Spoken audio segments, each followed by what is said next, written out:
wel willen hebben bij Indonesië, bij de bond. Alleen, ja, wanneer ik daar dan heen vlieg, dat weet ik niet. The first part is the football we want to play. That's a priority, and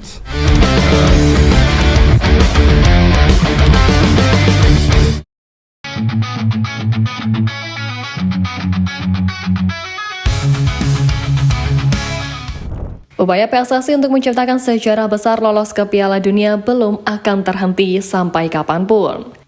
Kemarin, Pak Erick Thohir udah mengumumkan pada publik kalau 3 nama pemain baru, yakni Emil Audero, Dean James, dan Joey Pelopessi, tengah diproses naturalisasinya guna menambah kekuatan skuad besutan Patrick Kluivert. Para pecinta sepak bola tanah air tentunya berharap penambahan pemain ini bisa berdampak positif pada debut Patrick Kluivert di lanjutan babak ketiga nanti. Seperti yang kita tahu, Joey Pelopessi tampil untuk Lommel SK di kasta kedua Liga Belgia. Pemain berdarah Maluku tersebut bisa bermain sebagai bek tengah, gelandang bertahan, dan juga gelandang tengah. Sementara itu, Dean James bermain untuk Go Ahead Eagles di kasta tertinggi Liga Belanda dan bisa bermain di pos bek kiri ataupun penyerang sayap kiri. Dan untuk Emil Audero kini tampil bersama Palermo di kasta kedua Liga Italia. Penjaga gawang berusia 28 tahun tersebut punya segudang pengalaman di klub besar Liga Italia seperti Juventus, Inter Milan, Sampdoria, hingga Como. Secara matematis, PSSI hanya memiliki 2 pekan untuk menyelesaikan proses naturalisasi dan alih federasi dari ketiganya.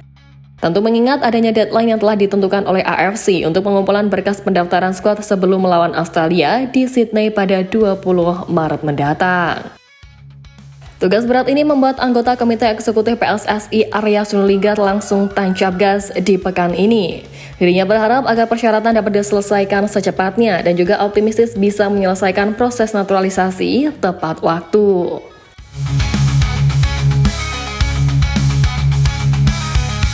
Nah, di tengah percepatan naturalisasi 3 pemain baru yang dilakukan oleh PSSI, 1 nama pemain keturunan yang digadang bakal segera merapat ke timnas yakni Mauro Zylstra, juga jadi ikut mendesak Federasi Tanah Air untuk menyelesaikan proses naturalisasinya. Mauro Zylstra memang menjadi salah satu pemain keturunan asal Belanda yang masuk proyek PSSI untuk bisa membela timnas Indonesia. Bahkan berkas naturalisasi dari Mauro sudah masuk ke PSSI dan tinggal menunggu proses selanjutnya untuk dinaturalisasi. Namun, proses dari penyerang FC Volendam di Liga Belanda itu ditunda karena timnas Indonesia U23 tidak punya agenda dalam waktu dekat.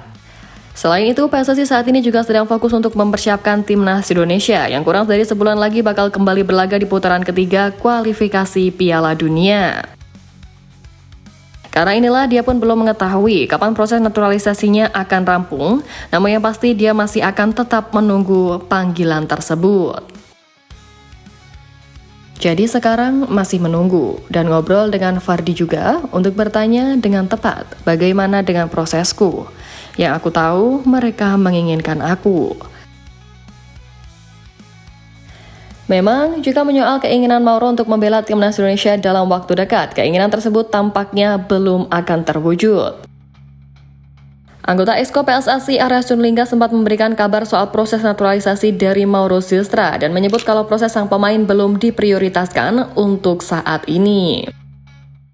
Meski demikian, dia memastikan bahwa pemain-pemain keturunan yang dipastikan akan dinaturalisasi masuk database milik PSSI. Jika memang tim pelatih timnas Indonesia membutuhkan, pihaknya akan merekomendasikan nama untuk dipilih dan juga diproses.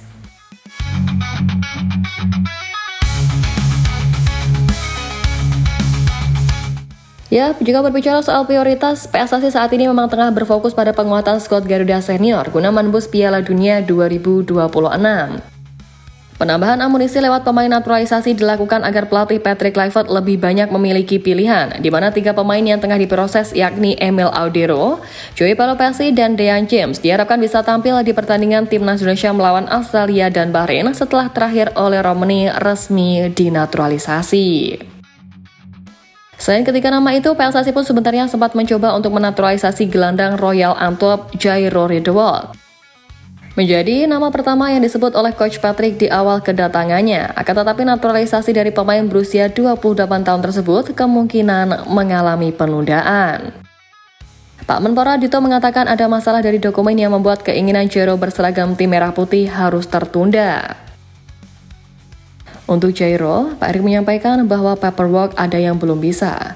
Daripada bisa bermasalah di kemudian hari, jadi emang diputuskan tidak diproses dahulu. Dari kondisi ini, bisa kita lihat bahwa PSSI menilik prioritas dan rela mengesampingkan naturalisasi dari Jairo Redowald demi pemain lainnya. Karena kendala itu pun Jairo dipastikan belum bisa bermain saat menghadapi Australia dan Bahrain pada Maret mendatang. Selain itu pun dia juga belum bisa diturunkan saat menghadapi Cina dan Jepang pada bulan Juni nanti.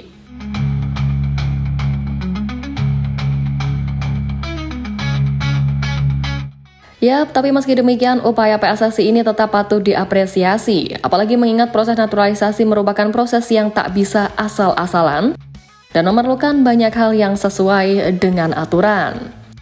Kehadiran banyak amunisi tambahan juga kian membuat laga ini amat dinantikan oleh masyarakat tanah air. Antusiasme juga terlihat pada salah satu postingan di akun Instagram @sakeros, di mana supporter timnas Indonesia meramaikan kolom komentar saat akun tersebut memposting persiapan laga kontra skuad Garuda. Menariknya, para fans diketahui juga tengah melakukan persiapan jelang laga kontra Australia dengan membuat koreo spesial dari para fans Garuda yang berbasis di negeri kanguru. Hal tersebut mereka sampaikan di akun Instagram @garuda_australia, di mana mereka siap meneror The Sakeros di kandangnya dan memotivasi para pemain untuk menumbangkan tuan rumah di laga nanti. Seperti yang kita tahu sebelumnya, koreo supporter timnas Indonesia juga sempat menjadi sorotan pada laga kontra Jepang di Stadion Utama Gelora Bung Karno November lalu. Koreografi berkelas tersebut merupakan kreasi dari dua kelompok supporter timnas Indonesia, La Grande Indonesia dan Ultras Garuda. Mengetahui itu, FIFA bahkan sampai memberikan pujian setinggi langit atas koreografi supporter timnas Indonesia di laga kontra Jepang tersebut. FIFA mengunggah foto koreografi tersebut pada unggahan Instagram resmi mereka pada beberapa hari setelah pertandingan itu. Yap, jika melihat kilas balik dari Garuda, teror supporter timnas Indonesia memang menjadi hal yang begitu diwaspadai oleh para lawan, tak terkecuali Australia. Pelatih sekeras Tony Popovic juga mengaku takjub atas atmosfer supporter Garuda saat bertandang ke SUGBK di awal babak ketiga lalu. Sekarang pun Popovic juga cukup panik, terlebih dengan kehadiran jajaran pelatih anyar yang dipimpin oleh Coach Patrick Kluivert. Pelatih Australia itu menyoroti kehadiran dari Alex Pastoor, yang meskipun riwayat kepelatihannya belum terlalu panjang, ia sudah menunjukkan pola struktur permainan yang konsisten dan juga menarik. Dalam pengamatannya, Popovic menekankan bahwa pengalaman kepelatihan Pastoor di Almere City sudah memberikan gambaran jelas mengenai kecenderungan formasi yang ia gunakan. Menurut Popovic, riwayat tersebut memberikan indikasi bahwa asisten pelatih itu cenderung mengutamakan penyusunan lini pertahanan yang solid yang tercermin dari penggunaan 3 back dalam setiap pertandingan di klub yang pernah dilatihnya. Tony Popovic sendiri mengakui bahwa dia belum memiliki bayangan bagaimana Indonesia akan bertanding melawan timnya nanti. Kesigapan dalam menghadapi beragam strategi lawan menjadi fokus utama bagi timnya saat ini. Penekanan pada penguatan prinsip dan juga fondasi permainan juga menjadi prioritas utama bagi tim dalam menghadapi tantangan mendatang.